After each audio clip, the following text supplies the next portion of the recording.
പഴയ കെട്ടിടം പൊളിച്ചു നോക്കി പുതിയ കെട്ടിടം നിർമ്മിക്കുകയാണ്. ആധുനിക രീതിയിൽ 18.5 കോടി രൂപ ചെലവിലാണ് നവീകരണം. 3 നിലകളിലായി 4777 സ്ക്വയർ മീറ്ററിലാണ് നിർമ്മാണം. എന്നാൽ ദീർഘവീക്ഷണത്തോടെ വേണം പദ്ധതി നടപ്പാക്കാനെന്നാണ് രാഷ്ട്രീയ പാർട്ടികൾ ആവശ്യപ്പെടുന്നത്. രാജു ഗുരുവായൂർ തയ്യാറാക്കിയ റിപ്പോർട്ടിലേക്ക്. ഗുരുവായൂർ നഗരസഭയിൽ ഒട്ടേറെ വികസന പ്രവർത്തനങ്ങൾ ഇപ്പോൾ നടന്നുകൊണ്ടിരിക്കുകയാണ്. അതിന്റെ ഭാഗമായി ഏറ്റവും അവസാനം എത്തി നിന്നതായിരുന്നു ഗുരുവായൂർ മേൽപ്പാലം. ഇപ്പോൾ അത് പൂർത്തിയായി കഴിഞ്ഞു. അടുത്തതായി ഇനി നടക്കാൻ പോകുന്നത് ഗുരുവായൂരിലെ ബസ് സ്റ്റാൻഡ് കെട്ടിടമാണ്. അതിന്റെ ഭാഗമായിട്ട് എന്തൊക്കെ നവീകരണ പ്രവർത്തനങ്ങൾ നടക്കണം എന്നുള്ളതിനെക്കുറിച്ച് വ്യക്തമായ ധാരണ പല രാഷ്ട്രീയ നേതാക്കൾക്കുണ്ട്. അതേക്കുറിച്ച് വിശദീകരിക്കാനായിട്ട് വിവിധ രാഷ്ട്രീയ കക്ഷികളുടെ വിവിധ നേതാക്കന്മാർ നമ്മോടൊപ്പം ചേരുന്നുണ്ട്.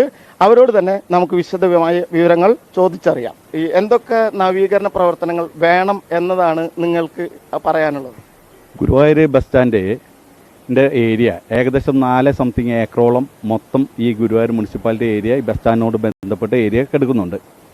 അവിടെ ഇപ്പോൾ മൾട്ടിപ്പിൾ തിയേറ്ററും അതുപോലെ ലോഡ്ജിങ്ങും മറ്റുള്ള സാധനങ്ങളൊക്കെ വരുമ്പോൾ അതിന് ഏറ്റവും വലിയ ഇവിടെ ഗുരുവായൂരിന് എന്നും പരാതിയുള്ള ഒരു കാര്യമാണ് രൂക്ഷമായ പാർക്കിംഗ്. ആ രൂക്ഷമായ പാർക്കിങ്ങിൻ്റെ സംവിധാനം കാണണമെങ്കിൽ ഞങ്ങളുടെ ഇതിൽ പറയുകയാണെങ്കിൽ ഇവിടെ ബേസ്മെൻറ്റ് പാർക്കിങ് 500ഓളം വണ്ടികൾ ബേസ്മെൻറ്റ് പാർക്കിംഗ് ഇട്ടാൽ കിട്ടും. ആ പാർക്കിംഗ് ഇട്ട് കിട്ടുമ്പോൾ ഇവിടെയുള്ള ലോഡ്ജുകാർക്കും മറ്റുള്ളവർക്കും ഒക്കെ നല്ല സൗകര്യങ്ങൾ വരും. ഇവിടെ പല സംഭവം ഇവർ വികസിച്ചെടുക്കുമ്പോൾ ഇപ്പോൾ ചുരുക്കം പറയാൻ മേൽപ്പാലം വികസിക്കുമ്പോൾ അതിൻ്റെ സൈഡ് റോഡ് ആ റോഡിന് കുപ്പിക്കഴുത്ത് പോലെ വികസനമില്ലാതിരിക്കുകയാണ്. സംഭവം ഒരു മേൽപ്പാലം വന്ന് വലിയ വികസനം വരുമ്പോൾ അവിടെ സൈഡിലുള്ള സർവീസ് റോഡിന് വീതിയിലാണ്ടാവുന്നു. അതുപോലെ തന്നെ ഫെസിലിറ്റേഷൻ സെൻറ്റർ പടിഞ്ഞാറൻ നടയിൽ വരുമ്പോൾ ആ പടിഞ്ഞാറൻ നടയുടെ വികസനം മുരടിപ്പും കൂടി ഒപ്പം നടക്കുകയാണ്. അവിടെ എന്താ പറയുക, ഗുരുവായൂർ നഗരസഭ കൊണ്ടുവരുന്ന ആ പദ്ധതി അവിടെ നല്ലൊരു പദ്ധതിയാണ്. ആ പദ്ധതിയെ ഉള്ളിലേക്ക് വലിച്ച് ആ വികസനത്തിന് റോഡിനെ കയറ്റി ആ വികസനം മുരടിപ്പിക്കുകയാണ്. അതുപോലെ തന്നെ ഇവർ വികസനം കൊണ്ടുവന്ന മറ്റേ ചവക്കോട്ടയുടെ അവിടെ പാർക്ക് കൊണ്ടുവന്നു. ആ പാർക്കിൻ്റെ അവിടെ നോക്കിയാൽ ഇതുപോലെ തന്നെ റോഡ് കയറി നിൽക്കുകയാണ്. അപ്പം ഇവർ തന്നെ ഇവരെ വികസനം വികസിപ്പിക്കുന്നതിനൊപ്പം തന്നെ മുരടിപ്പിക്കുകയാണ്. ഇതിൽ ബസ് സ്റ്റാൻഡിനെ കുറിച്ചിട്ട് എനിക്ക് പറയാനുള്ളത് ബേസ്മെൻറ്റ് കാര്യം ആദ്യം ചെയ്യേണ്ട പണിയാണ്. ആദ്യം ചെയ്യേണ്ട പണി അവസാനം ചിന്തിച്ചാൽ ഇവിടുത്തെ രൂക്ഷത മാറില്ല. ഇവിടെ ഏറ്റവും വലിയ രൂക്ഷം മറ്റേ ഗുരുവായൂർ വരുന്നവരും ഇവിടെ ഗുരുവായൂർക്കാർക്കുള്ള ആകെ കൂടുതൽ പരാതി ഇവിടെ പാർക്കിംഗ് ആണ്. എവിടെ പോയാലും പാർക്കിംഗ് ഇല്ല. നിലവിൽ 2 പാർക്കിംഗ് ഗ്രൗണ്ട് ഇപ്പോൾ ഉണ്ട് നമുക്ക്. അതായത് ഒന്ന് ദേവസ്വത്തിൻ്റെ വക ഏകദേശം 800ഓളം വാഹനങ്ങൾക്ക് പാർക്ക് ചെയ്യാവുന്ന തരത്തിലുള്ള ഒരു പാർക്കിംഗ് അവിടെ ദേവസ്വത്തിൻ്റെ തെക്കേ നടയിൽ പാർക്കിംഗ് ഏരിയ ഉണ്ടാക്കിയിട്ടുണ്ട്.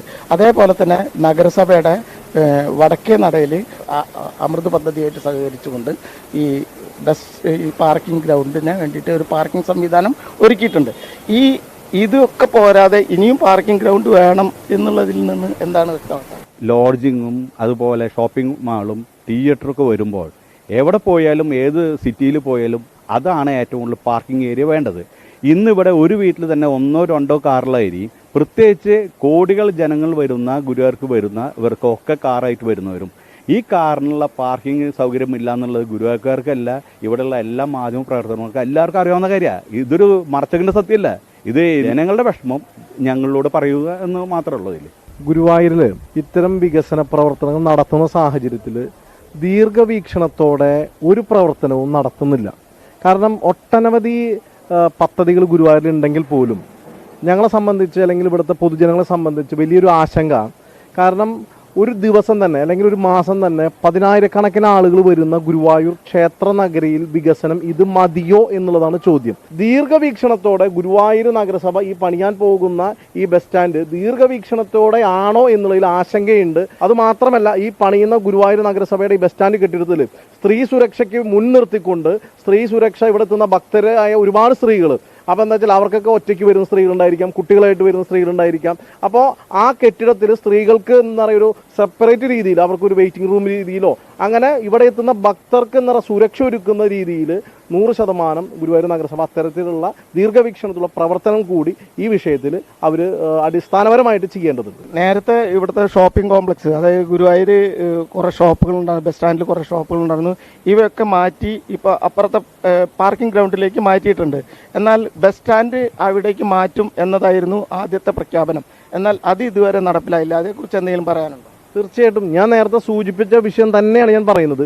ദീർഘവീക്ഷണത്തിൽ ആ വിഷയത്തെക്കുറിച്ച് അവർ പഠിച്ചിട്ടില്ല, അവർ പ്രവർത്തിച്ചിട്ടില്ല. ഗുരുവായൂർ മേൽപ്പാലം ഉൾപ്പെടെ അനവധി പദ്ധതികൾ സമയബന്ധിതമായി പൂർത്തിയാക്കിയ സർക്കാരും നഗരസഭാ ഭരണാധികാരികളുമാണ് നമുക്കുള്ളത്. അതുകൊണ്ട് തന്നെ സമയബന്ധിതമായി ഗുരുവായൂർ ബസ് സ്റ്റാൻഡും പൂർത്തീകരിക്കും എന്ന് നമുക്കിപ്പോൾ പ്രത്യാശിക്കാം. രാജു ഗുരുവായൂർ, ന്യൂസ് 18.